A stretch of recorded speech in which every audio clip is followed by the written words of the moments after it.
Если бы не театральная режиссура, то что? Футбол. Люди перестали разговаривать на языке творчества, стали разговаривать на языке интриг. Есть люди, которые просто годами не приходят в театр. Характер личности имеет значение. Я думаю, что если бы не я, этого театра не существовало бы просто. Ну вот я сейчас к вам пришел с набережной. Да. Там не просто много людей, там толпа людей. Абхазский драматический театр страдает от того, что... Но он бы страдал, если бы он играл в спектакле. Если он не играет в спектакле, какой ему по барабану, по-моему. Ну вот, блин.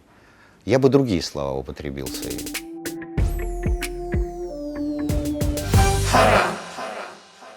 Здравствуйте, Адгур Михайлович. Здравствуйте, давно не виделись. Рады мы вас видеть. Взаимно. Мы запланировали с вами встречу еще сразу после интервью с Мадиной Аркун. Я помню, тогда к нам не раз обращались прямо и косвенно некоторые сотрудники театра, которые посчитали, что нельзя было приглашать только Мадину, нужно было пригласить еще и других людей. Ну вот, в общем, мы давно запланировали встречу с вами. И, готовясь к интервью, я наткнулся на ваше интервью абхазскому телевидению. Вам задавала вопросы Ада Кирай, режиссер. И вот на что хочу обратить внимание, это буквально там несколько моментов в этом интервью. Во-первых, вы там заявили о том, что Абхазский драматический театр необходимо закрывать, расформировывать. Вот расскажите об этом. Расскажите об этом. Почему? Ну, я постараюсь конспективно, если будет, тогда вы меня вернете к более подробному анализу, потому что я могу говорить на эту тему очень долго. То есть для меня очевидно, что в Абхазском театре кризис. Раз. Дальше. Также для меня очевидно, что этот кризис носит не частный, не локальный характер, да, а системный. Он как бы многолетний уже кризис, да. И так как прежде чем лечить какую-то болезнь, да, надо сперва ставить диагноз, да, и потом только давать лекарства какие-то, да. Ну вот я для себя понял следующее, что терапевтическими мерами системные кризисы не лечатся. В данном случае слишком глубоки противоречия внутри коллектива. Слишком ситуация зашла далеко. Да. Театр практически перестал функционировать. Чтобы вернуть его в то состояние, в котором должен быть театр, да, мне кажется, его необходимо расформировать. Ну вот мне что интересно. И собрать заново, да. Да. Там же в интервью вы сказали, что коллектив Абхазского драматического театра находится в абсолютной профессиональной непригодности. На сегодняшний день, да. При этом вы сегодня работаете над постановкой нового спектакля. Это не противоречит вашим заявлениям о том, Нет, что коллектив... это как раз, Саид, это как раз, понимаете, какая штука? Я много лет работаю в качестве режиссера, да, и работал в разных театрах и в разных странах, да. В Абхазском театре я вот работал первый сезон полностью, вот я отработал впервые в жизни. Я никогда до этого не был в штате Абхазского театра, да. И у меня не было большого желания, кстати, пойти в штат, да, но так сложились обстоятельства, да, что я решил тогда изучить, воспользовавшись этими обстоятельствами, изучить ситуацию изнутри. И вследствие моего изучения, да, мои прежние, предположения и подтвердились, и оправдались. Потому что обе работы, и «Ромео и Джульетта», и «Дорогая Памела», которые я делал с коллективом Абхазского театра, давались с невероятным трудом, особенно последние. Допустим, вы сотрудник большой организации, и к вам приехали гости издалека. Естественно, их нужно заселить, накормить, ну и, конечно, показать Абхазию. Как это происходит обычно? Вы идете к бухгалтеру, он вам выдает кучу документов, идете в банк, снимаете наличку, кормите, поете, колите или леете своих гостей, собираете чеки. А потом, когда все самое интересное заканчивается, вы долго и мучительно вместе с бухгалтером готовите отчет. Или начальство отправило вас на закупку, к примеру, в Сочи. Вы снова идете к бухгалтеру, он снова вам выдает кучу документов, идете в банк, снимаете наличку, а ее, как правило, много. Затем едете через границу, там таможенник, обязательно спросит, сколько денег с собой везете? Чуть-чуть. А потом снова все по накатанной. Собираете чеки, отчитываетесь за командировочные и долгие часы проводите с бухгалтером. Так вот, это корпоративная карта от Амробанк, которая избавит вас от всего того, что я перечислил выше. Приходи в банк, оформляй карту. Вот вы на всю страну называете коллектив профнепригодным, потом приходите к ним, это ж вы же приходите на работу, там репетируете. Они вам ничего не сказали? То есть они приняли это как должное? Вот мне интересно, вот люди, с которыми вы сейчас там находитесь там в репетиционном процессе, они приняли? В данный момент я нахожусь в отпуске, да, как и весь коллектив, да, поэтому никакой работы сейчас не происходит. Но мое мнение по поводу того, о чем мы говорили, да, с вами, оно известно вообще. Я его не скрывал. Я его говорил всем, в том числе актерам. Но не возникал вопрос тогда, почему вы с нами работаете? Чтобы вернуть вас к профессии. Но такого вопроса точно не возникало, да. Ну, я понял. Я просто вот даже пытаюсь переложить, да, вот я где-то работаю, и человек, который работает со мной, на всю страну заявляет, что я, допустим, профессионально не гожусь, Да. а приходит и потом со мной пытается работать дальше. Я вот пытаюсь понять, какой бы была моя реакция, точно дальше, я думаю, у нас были бы как минимум проблемы. Ну, не знаю, вы никогда не работали актером, я так полагаю, Нет, да? конечно. Да. Ну, это немножко, как бы Другой вам мир? объяснить? Ну, естественно, как и телевидение, другой мир, как и, я не знаю, соцсети сейчас, третий мир, да, свой. Дело в том, что актер — это очень сложная профессия.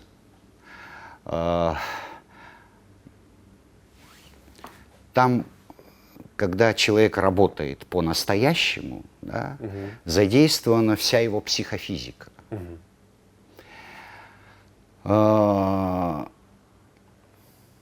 И для того, чтобы он находился в рабочем, то есть в профессиональном состоянии, профессионально подготовленном состоянии, недостаточно просто закончить институт и получить диплом. Надо работать каждый день. Как пианист играет гаммы каждый день, самый великий пианист, виртуоз, да, но он каждый день играет гаммы, он разминает пальцы. Балерина стоит у станка каждый божий день, да. Понимаете? Также любой актер, он должен работать каждый день, либо репетиция, либо спектакль. В абхазском театре сложилась такая ситуация, что репетиции нерегулярные, спектакли тем более нерегулярные. Вследствие этого актеры очень долгое время находятся в простое. А простой для любого актера, даже самого хорошего, это смерть. Это приводит к дисквалификации и к профессиональной непригодности вследствие этого. Затем очень сложно возвращать. Вот что я имел в виду. Хорошо, а вам Тут удалось... обидного ничего нет на самом деле, понимаете? Потому что актер очень зависимая профессия, да? Она выглядит так, понимаете? Вот актер приходит на работу, да, смотрит на доску приказов.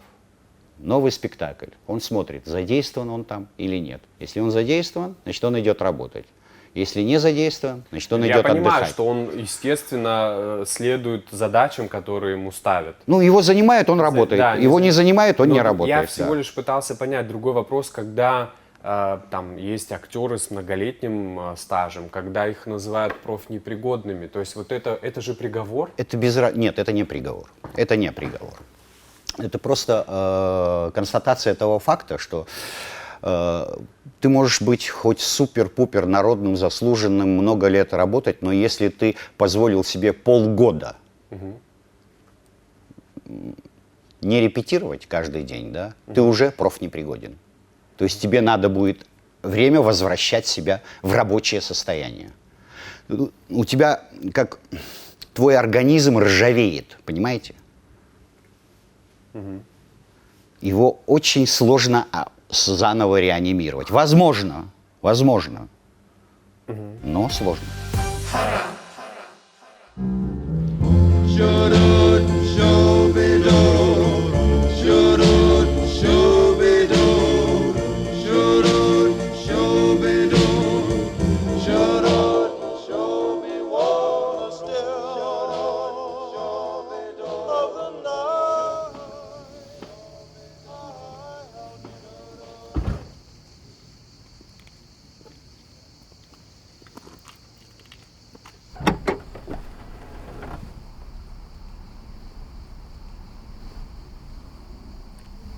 Кто это? Я не знаю. Мы что, перепутали? Кто ты? Я просто работник, интернет настраивал в доме.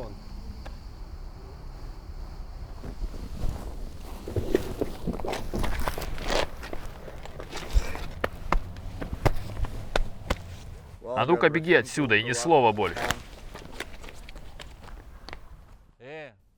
Эй, подожди. Что у тебя там за интернет?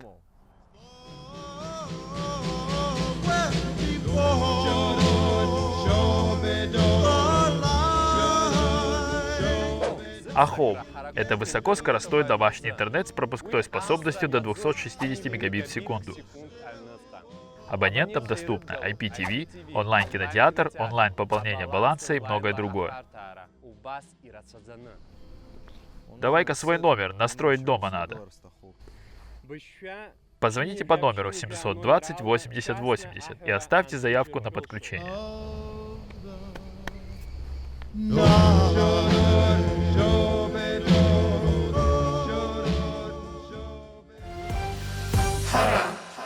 Ну вот вам удалось в последнем спектакле актеров условно реанимировать? Ну, а вы его видели? Нет, к сожалению, нет. Вот мне интересно ваше мнение. Нет, ну если бы не удалось, я бы не выпустил спектакль, да, понимаете, это как, я бы просто закрыл бы и все. Но вы говорили о том, что были аншлаги. Вы Ну, то есть это факт. люди, да, то Это есть факт. я об этом. Но это факт, Что который для тоже... Абхазского драматического театра аншлаг? Это полные залы? Да. Только на премьеру или в какое-то продолжительное время? Тут я не могу судить со стопроцентной уверенностью, потому что я поставил в Абхазском театре за последнее время, вот последние годы, только 2 спектакля, да. «Ромео и Джульетта», причем я ставил, не находясь в штате, по приглашению, да, «Ромео по и приглашению. Джульетта» смотрел. На всех спектаклях, которые я смотрел как режиссер, а это, ну, не все, да, ну, были практически полные залы, Ну, да. буду честен, Да. учитывая, что я и от своих гостей этого жду, о том, что в Абхазском драматическом театре был спектакль, который вы поставили, я узнал буквально на прошлой неделе, когда начал готовиться к интервью с вами. Хотя вот сказать, что я не нахожусь в информационном пространстве, я не могу.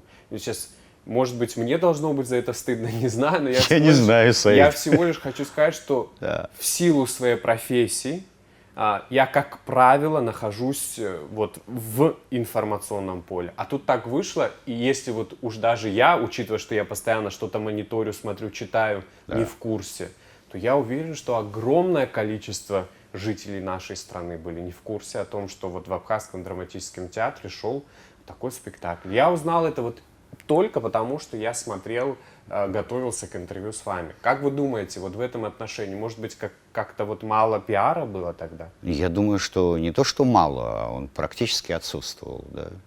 Ну, даже при том, что информации было мало, аншлаг был, например. Ну, мы сыграли-то немного, я не помню, 2 или 3 или 4 Потом спектакля. и запрет. всё.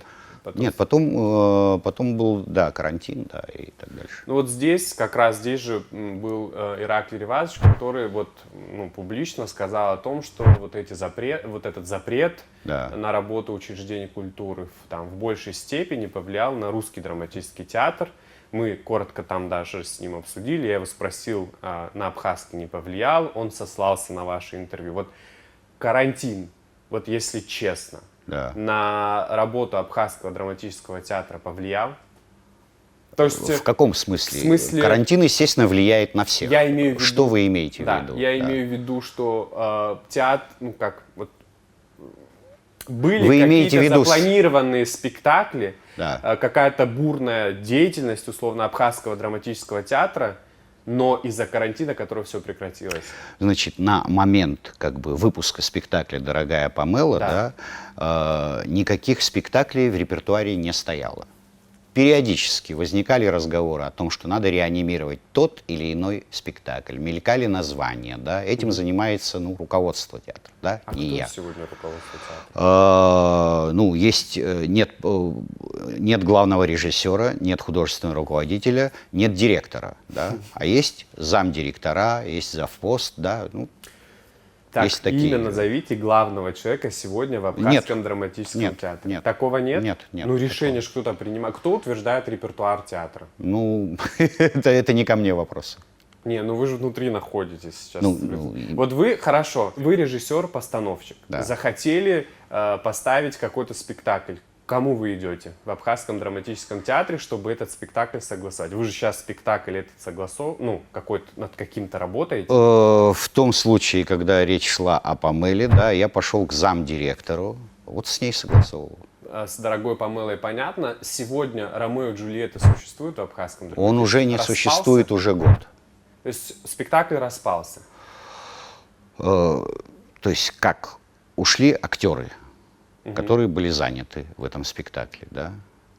В этом смысле он Вот распался. дорогой был спектакль, вот подготовка «Ромео и Джульетты». И удалось ли, допустим, хоть в какой-то степени оправдать вложенные в спектакль средства?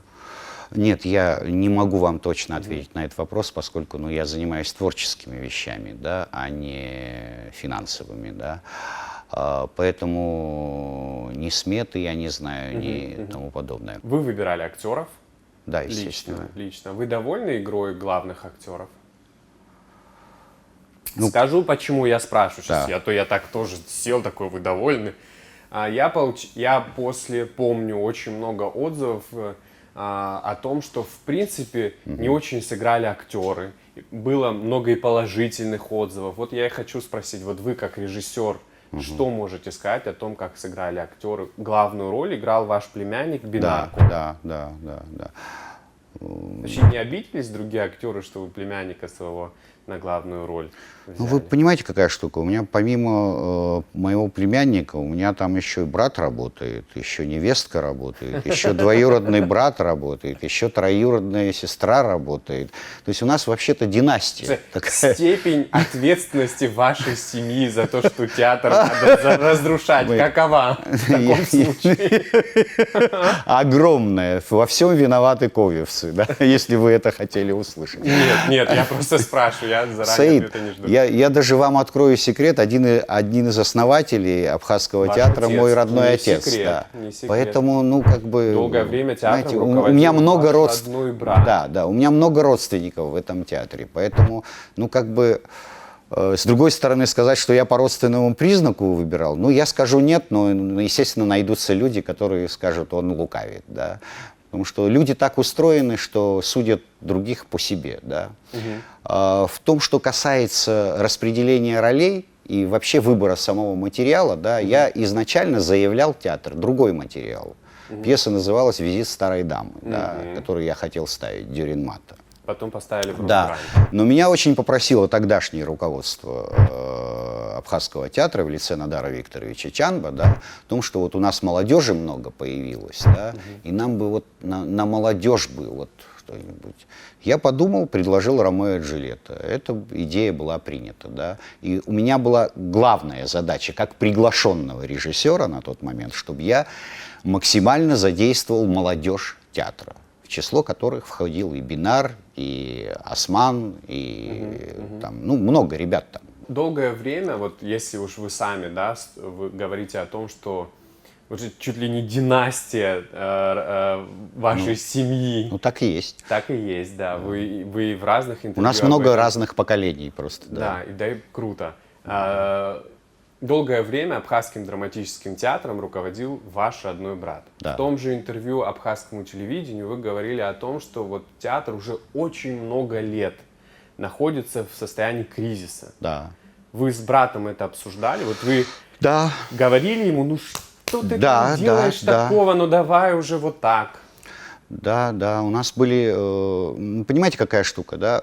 Дело в том, что я ставил году в 2006-2007, я сейчас могу путаться, да, 2 спектакля по приглашению, как раз меня брат приглашал тогда, да.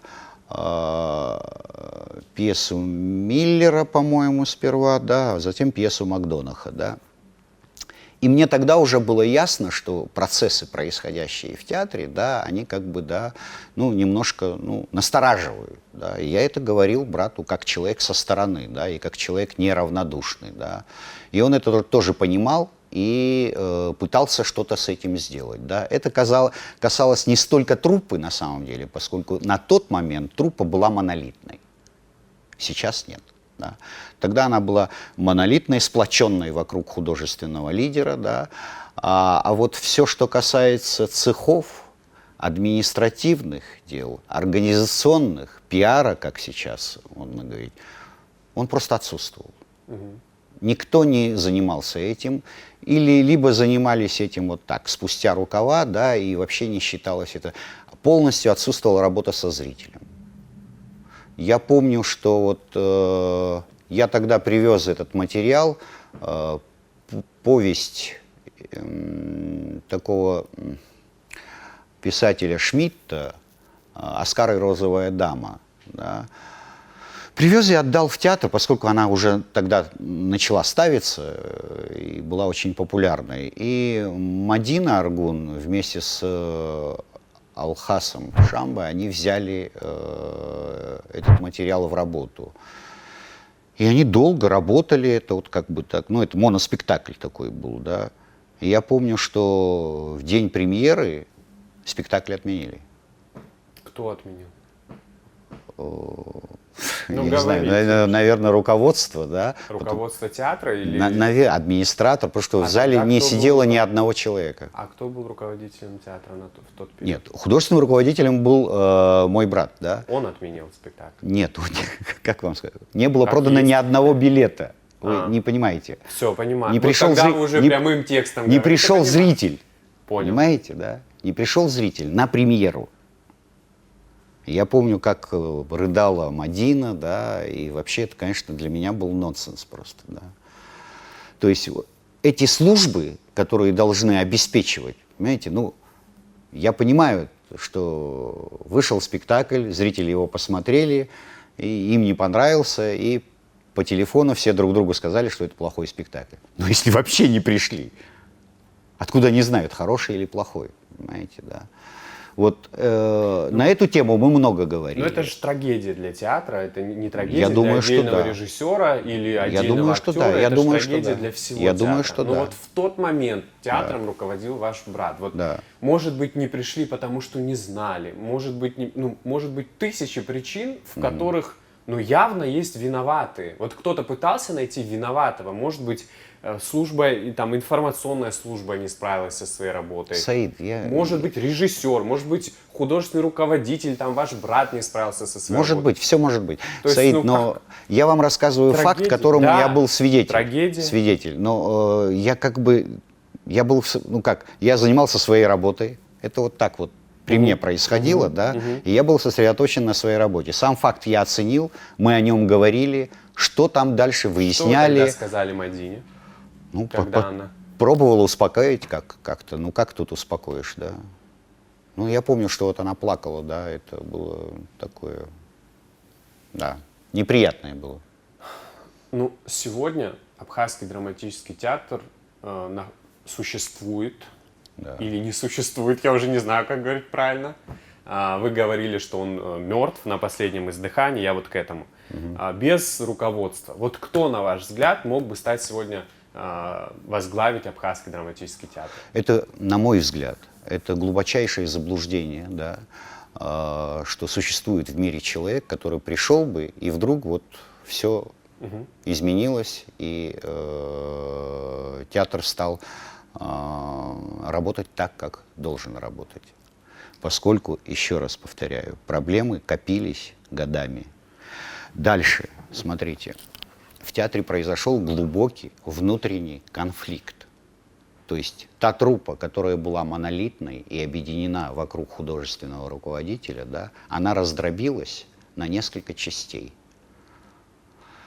Почему произошло и каким образом произошло, это вот я не был свидетелем этого, да, для меня это был большой сюрприз в свое время, да, но и толком я спрашивал людей, да, у каждого своя правда. Ну, как всегда. И я понял одну вещь, что, ну, здесь нет правых и здесь нет виноватых. То есть виноваты все в той или иной степени. Другое дело, что на выходе из этого конфликта получилось то, что получилось сейчас.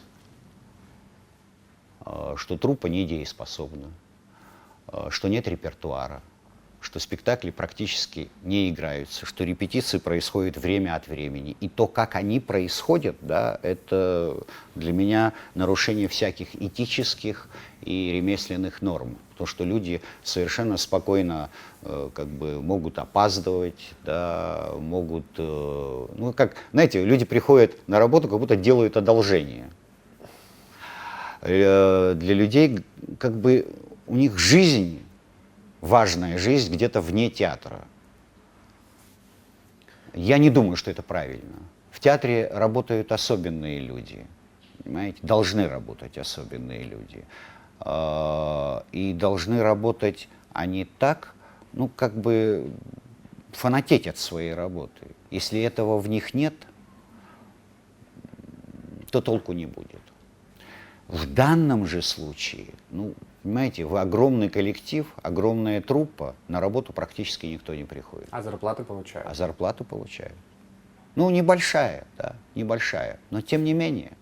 Тем не менее. И мне это кажется совершенно... То есть есть люди, которые просто годами не приходят в театр, понимаете?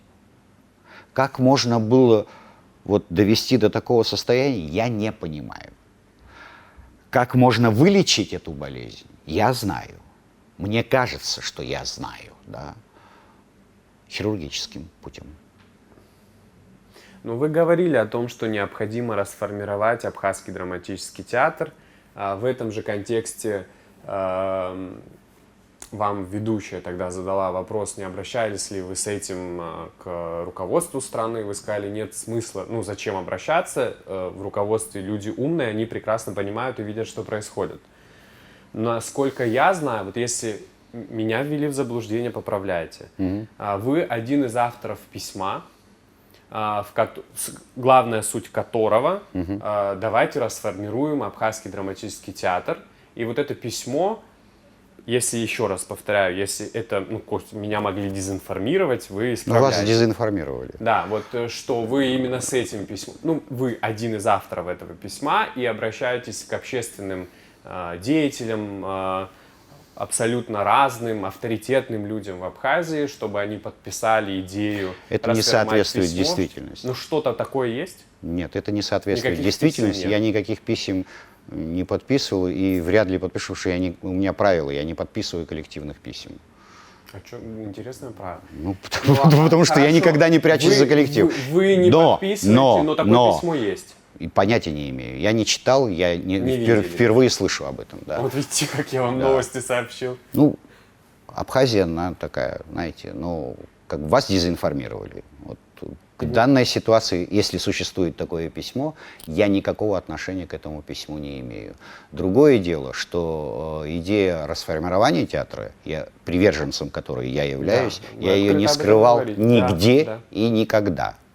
Нигде и никогда. Как вам говорю, так актерам говорю, так я не знаю, монтировщикам говорю, да, и в том числе говорил и некоторым людям из руководства страны, которые, как бы, ну, видимо, для консультации меня приглашали, да, для того, чтобы прояснить позицию, да. Ну, Адгуль Михайлович, вот это выглядит со стороны, вот мы все понимаем, что расформировать Абхазский драматический театр, это значит всех уволить, Да. там новая структура и Да. так далее и тому подобное. Да. А откуда брать новых людей? Мы же понимаем, что взять, уволить всех сотрудников Абхазского драматического театра, ну, невозможно в Абхазии найти каждому замену. И да, и нет.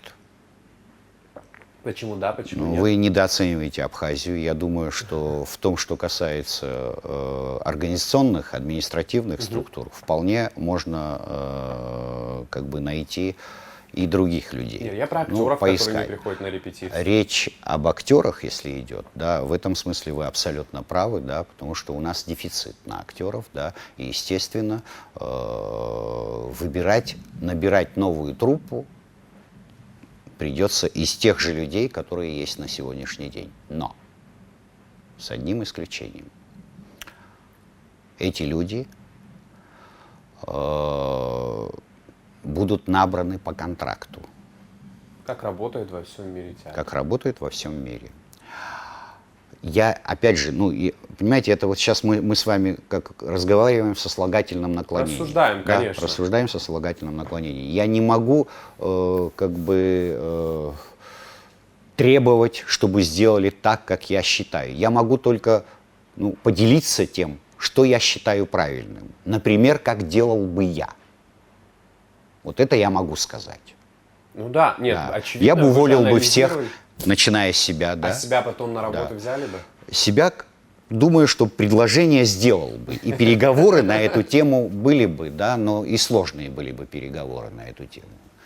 Поскольку... Согласились бы вы, я понял. да. Я понял, Да. в каком контексте. Да. А вот на месте театра себя на работу взяли? Ну, на месте театра, мне кажется, выбор не очень большой, чтобы игнорировать профессионального режиссера, если честно. Да. Ну, опять же, это решать театру. Я за должностями не гоняюсь, да. Но как бы я сделал, да, в том, что касается труппы, я бы всех уволил.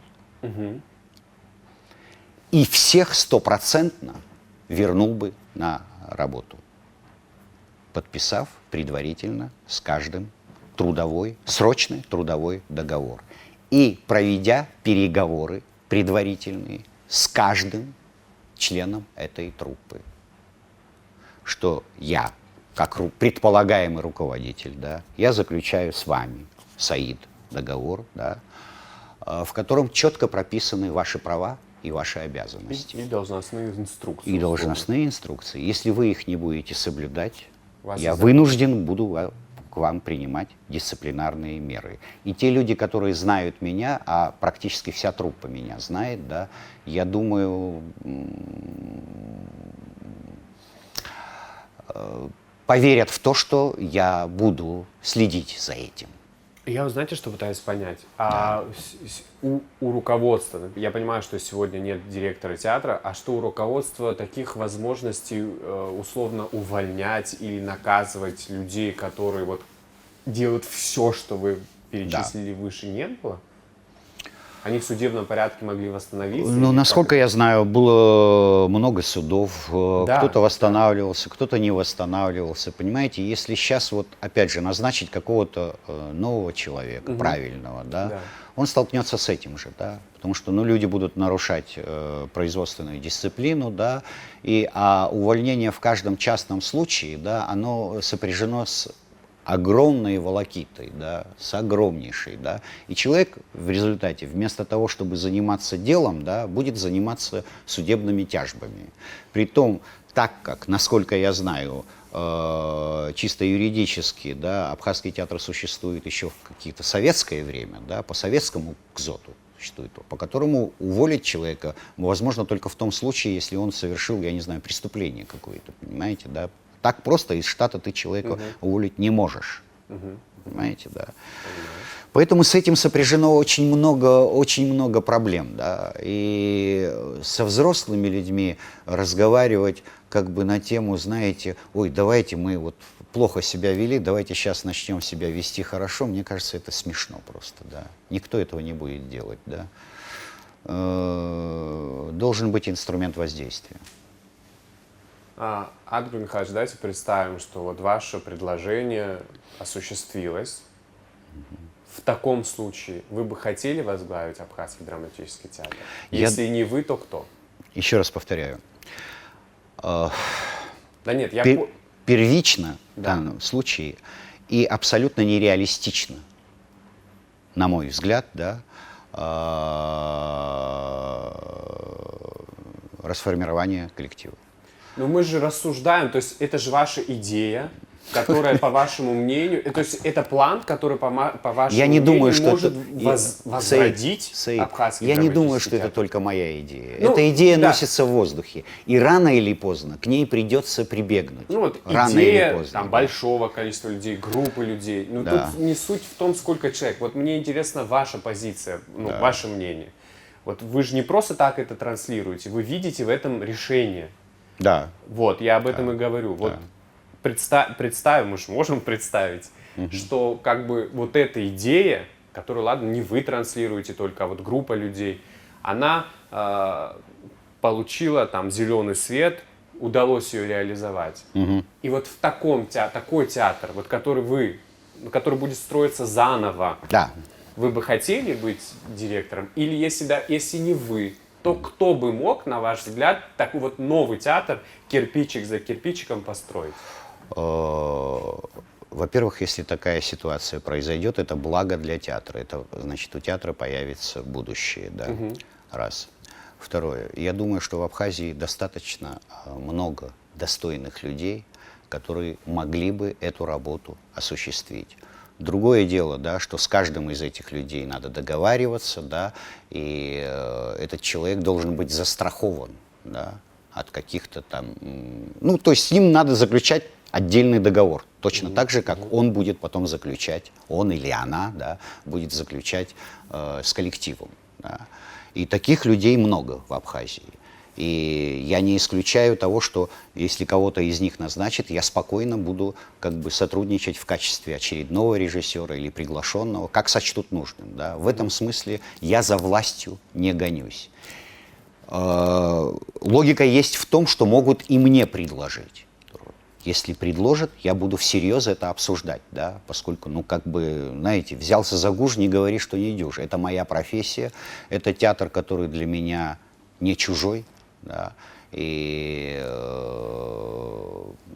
мне кажется, я, как и любой член коллектива, ответственен за то, что в нем происходит, да. В этом смысле, естественно, если этот груз выпадет на меня, да, я буду вынужден его как-то нести, да.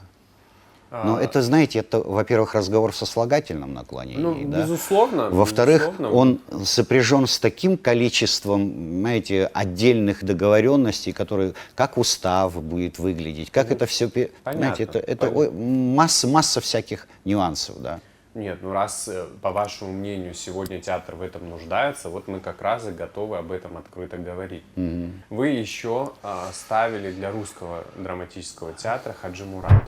Да. Вы рассказывали о том, что это, в общем-то, такая, не сразу вы согласились, уговаривал вас Ираклий. Да, 2 года продолжались переговоры. Да. Уговаривал, вы не очень хотели. Во-первых, почему не хотели? Я могу сказать, Да. потому что мне кажется, это одно из самых слабых произведений Льва Николаевича Толстого. Да? Я не очень понимаю как бы восторгов вокруг этой книги, потому что это последнее произведение, видно, что оно сырое, видно, что он его не успел дописать, да, и так дальше.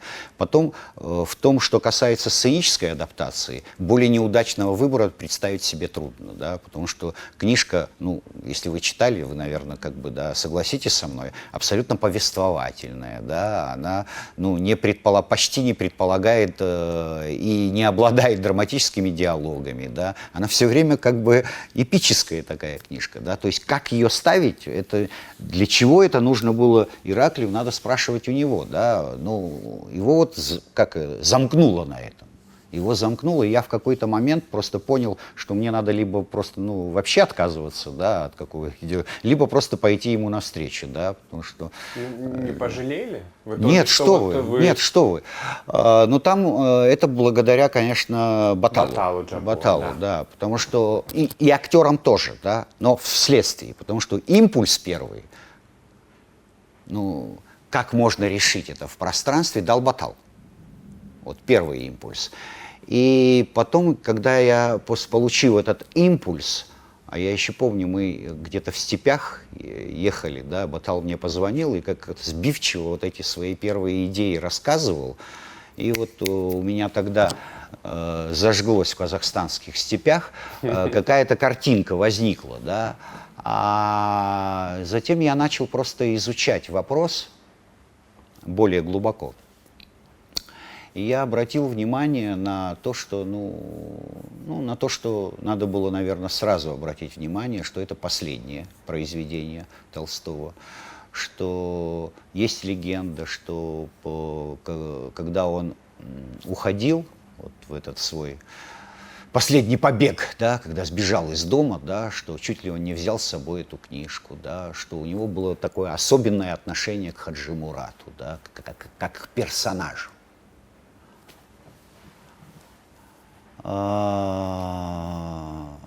И это позволило мне, как бы углубившись в историю, представить, что мог испытывать старый человек, уже больной человек, ушедший неизвестно куда, неизвестно зачем, с книжкой, с рукописью Хаджи Мурата, да.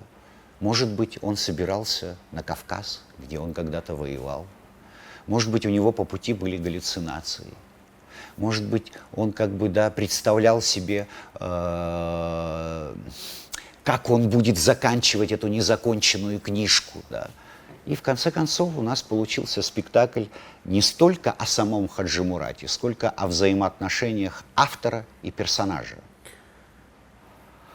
И это было по-своему любопытно, поскольку это была театральная игра, в которую включились актеры, очень легко включились, да. Хотя у них тоже были серьезные проблемы с дисциплиной тогда, и с этим приходилось что-то делать, да. На репетиции не приходили? Дело не в этом.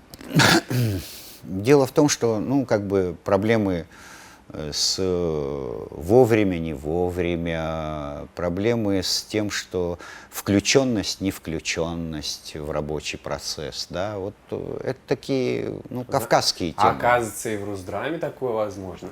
Тогда это было, я думаю, что и сейчас, мы все кавказские люди, да, просто я помню, что я уже в один момент был вынужден обратиться к директору театра и попросить его собрать всех вместе, и нам вместе с ним сделать совместное заявление, что если так будет продолжаться, да, что будут приняты самые жесткие меры. Потом что-нибудь продолжалось так? Нет. Вот значит, характер личности имеет значение? Характер личности имеет значение всегда. Дальше имеет значение последовательность действий. Вы год прожили в Бразилии. Да. Как вас туда занесло? Что вы там делали? Вот вы как-то тоже, я смотрел несколько ваших интервью, где вы просто вскользь говорили о том, что вы год прожили в Бразилии. Очень любопытно, чем вы там занимались и как вообще вот туда попали. Значит, попал случайно. Это стечение обстоятельств, да, которые просто знакомая театровед, она побывала в Бразилии, читала там лекции, да, о системе Станиславского, как театровед, да. А в Бразилии распространена сеть частных театральных школ. Там нет государственных театров. Один государственный театр на всю страну, да, один. Все остальное это частные театральные школы. Да.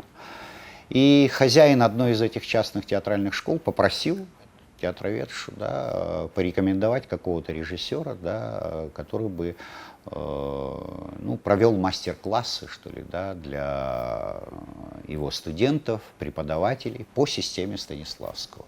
Так как она была хорошо знакома со мной, она меня и порекомендовала. Так я там и оказался. И я преподавал в театральной школе Макунаима, это древнейшая, старейшая бразильская театральная школа в городе Сан-Паулу, да. Преподавал систему Станиславского студентам и их преподавателям, да. Это был очень любопытный опыт, очень интересный, очень много мне давший, да, и как профессионалу, и как педагогу, и как просто личности. Атгур Михайлович, если говорить об Абхазии, вы можете ли вы назвать, на ваш взгляд, вот, самых ярких абхазских актеров? Не обязательно там актеров Абхазского драматического театра, вот именно современных актеров. Могу, конечно. Я думаю, что труппа Абхазского драматического театра потенциально чрезвычайно сильная труппа. Да? В ней просто очень много просто талантливых и очень талантливых актеров. Да? Очень талантливых. Ну, таких, как Виолетта Ман, таких, как Кисоу Хагба, да? Таких, как Атгур Малия, да? Таких, как Изольда Рухадзе, таких, как Рауль Ковы, мой родственник. Изольда, кстати, тоже моя родственница. Таких, как Бинар Ковы, да? Очень многообещающий молодой актер. Да? И много, понимаете, в труппе очень много ярких личностей, потенциально. Там отсутствует командная работа как таковая, да, и в силу того, что людям все прощалось, да, люди перестали разговаривать на языке творчества, стали разговаривать на языке интриг. Это из них надо выбить и вернуть к творчеству. Скажите, пожалуйста, какую роль в принятии решения согласиться ставить спектакль или нет, играет финансовая составляющая в вашем случае? Нет, это играет серьезную роль, поскольку я этим занимаюсь профессионально, и я этим зарабатываю на жизнь. Да? А театральный мир, к сожалению, устроен таким образом, да, что невыгодно работать в штате театра. Да? То есть зарплаты, конечно, они не такие мизерные, как в Абхазии, да, но... Сколько здесь получается режиссер в штате? Это я вас не хочу даже смешить, да. Хорошо. Нет, могу сказать, это в районе Нет, 16, я точно не знаю, 16, по-моему, тысяч или 15 тысяч, может, 17, в этом районе, плюс-минус, да.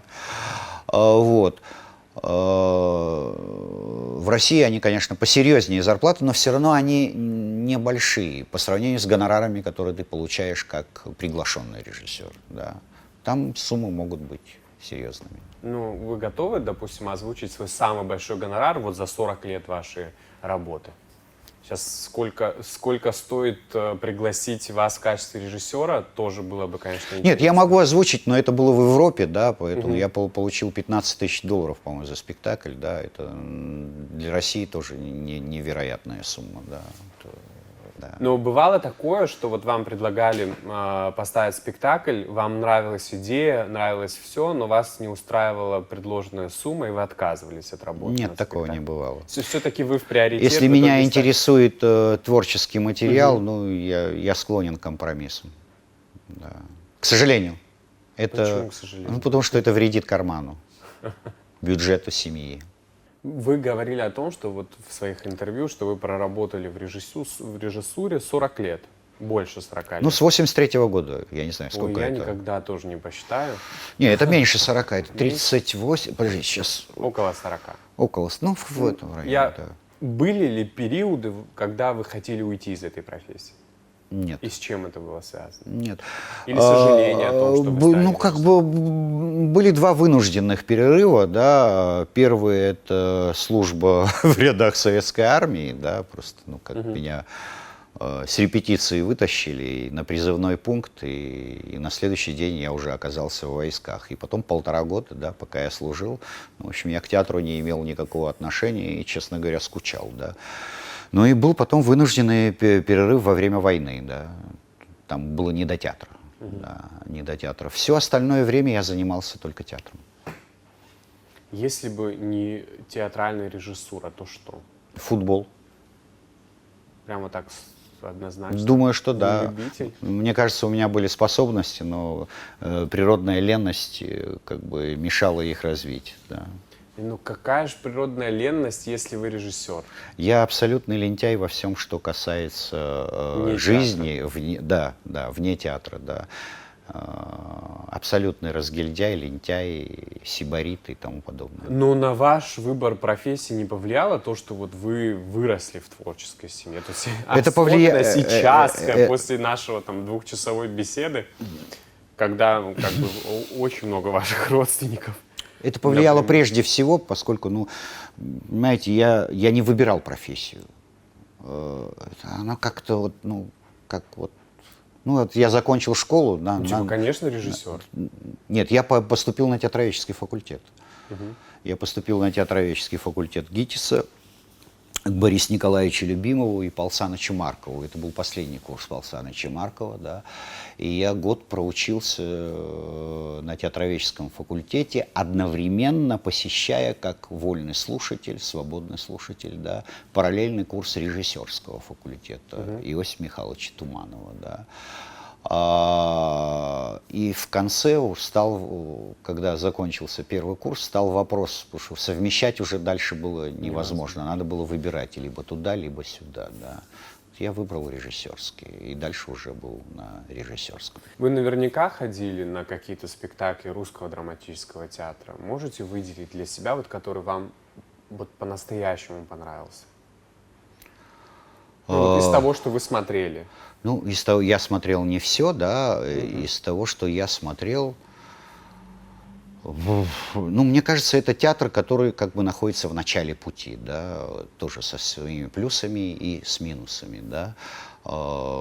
Меня немножко смущает то, что я нахожусь в русском театре, да, и я со сцены слышу, ну, не очень корректную русскую речь, да, усугубленную различными акцентами.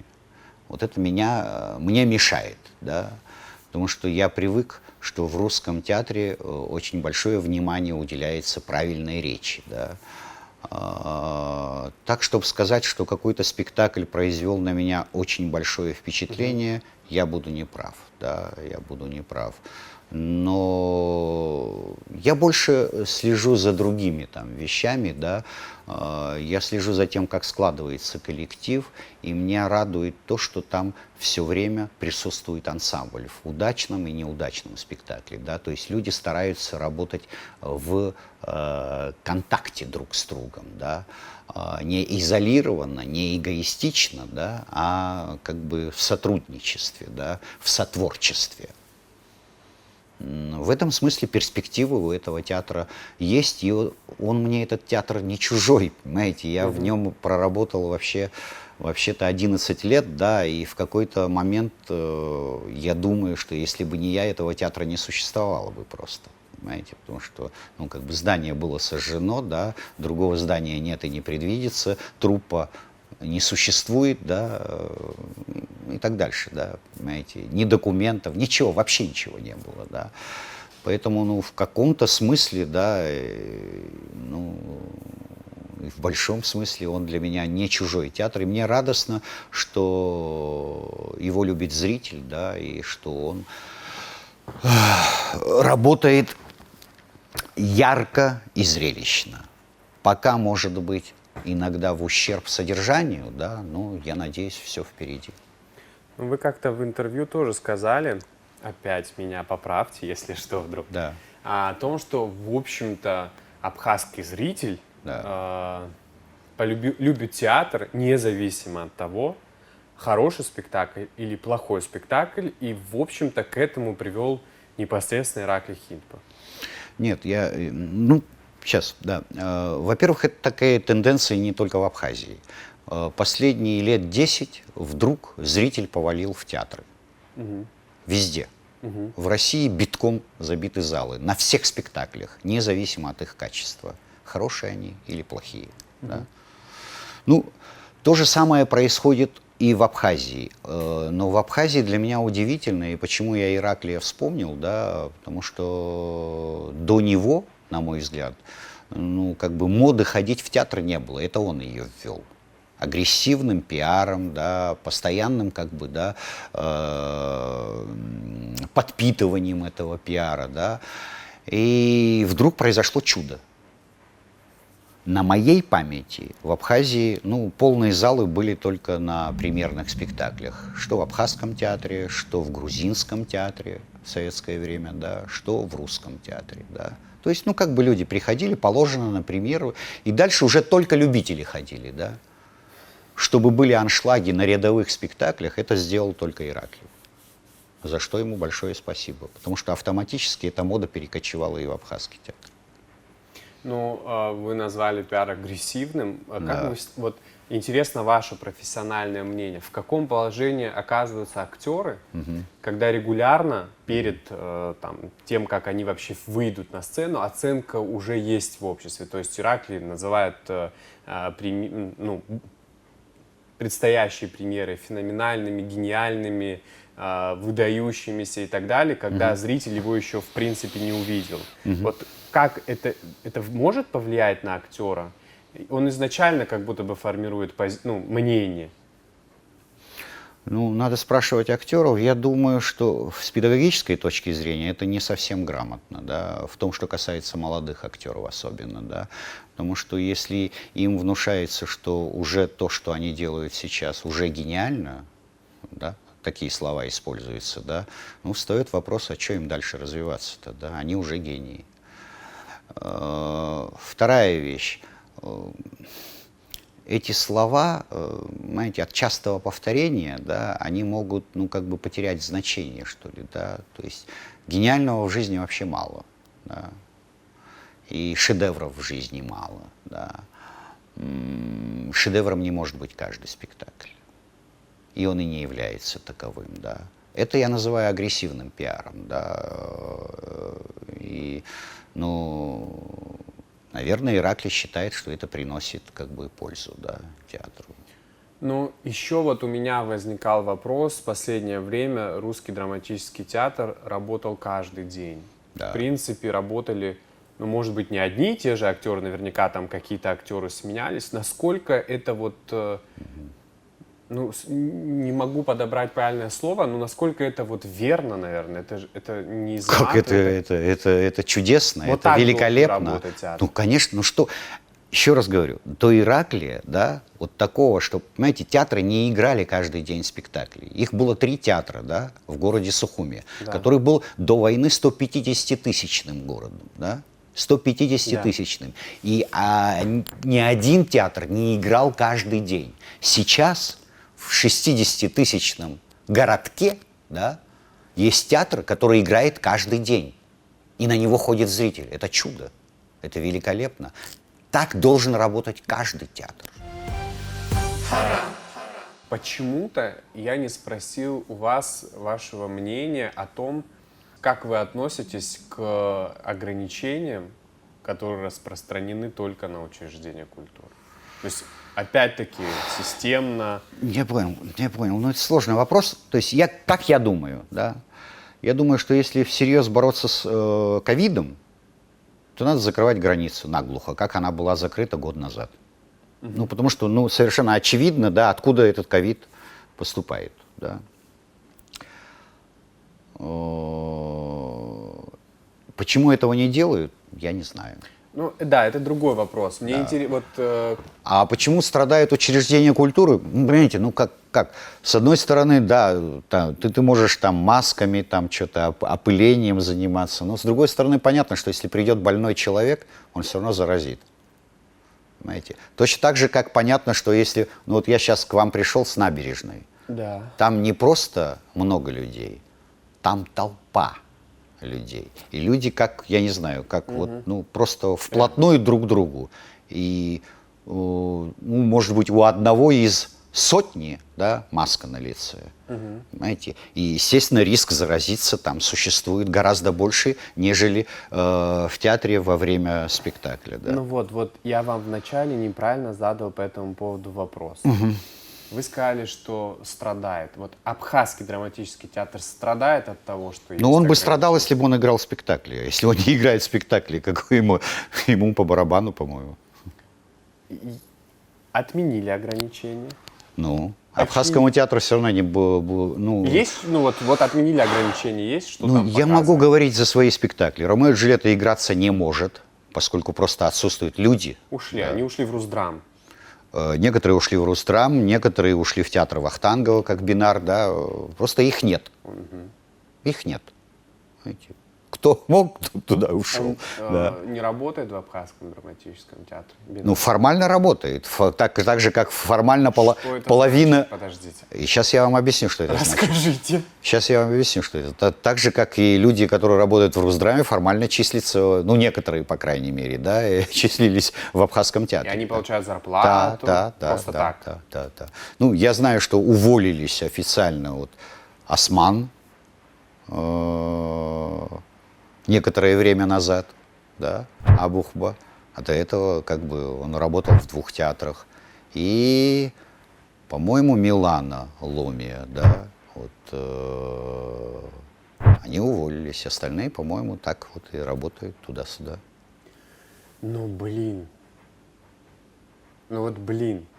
Я бы другие слова употребил, Саид. Не стоит, хоть мы и в интернете. Ну хорошо, племяннику своему скажите, уволься, Бинар. Так нельзя.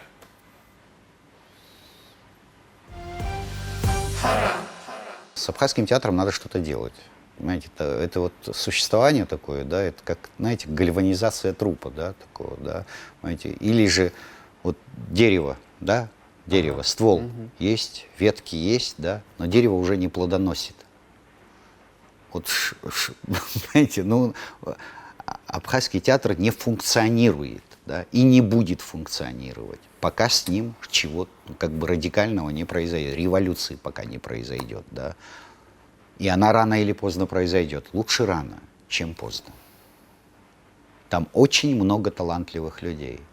Надо просто заставить их работать. Да. Ну тоже вы какой вредный, Адгур Михайлович. Вначале вы называете людей профнепригодными, а потом их называете талантливыми. На сегодняшний день Конечно. они профнепригодны, конечно. Да. Этот спит в них талант. Ну, естественно, он спит, он не просто спит, он храпит.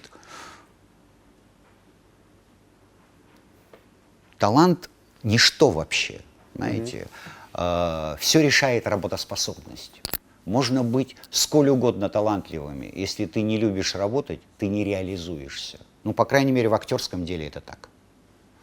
Понимаете, вот это моцартовщина, которой как бы склонны некоторые люди, да, что у меня так все, ну, у меня легко все получится, да, то есть без напряга, да, то есть кто-то создал миф, что Моцарт очень легко все сочинял, да, что тоже не соответствует действительности, конечно, да. Но этот миф очень удобен для многих и многих одаренных людей, которые не хотят работать, не хотят заставлять себя. Что значит работать? Ты себя заставляешь, ты совершаешь усилия, да. А не хочется совершать. Абхазский национальный театр – это зеркало страны. Знаете, вот Зачем вы так говорите? Потому что я так думаю. Вы же меня позвали для того, чтобы узнать, что я думаю. Конечно. Да, знаете. Я думаю, как бы он очень точно отражает все, что происходит в стране. Я думаю, что если начнет налаживаться жизнь в Абхазском театре, значит, начнет налаживаться жизнь в стране.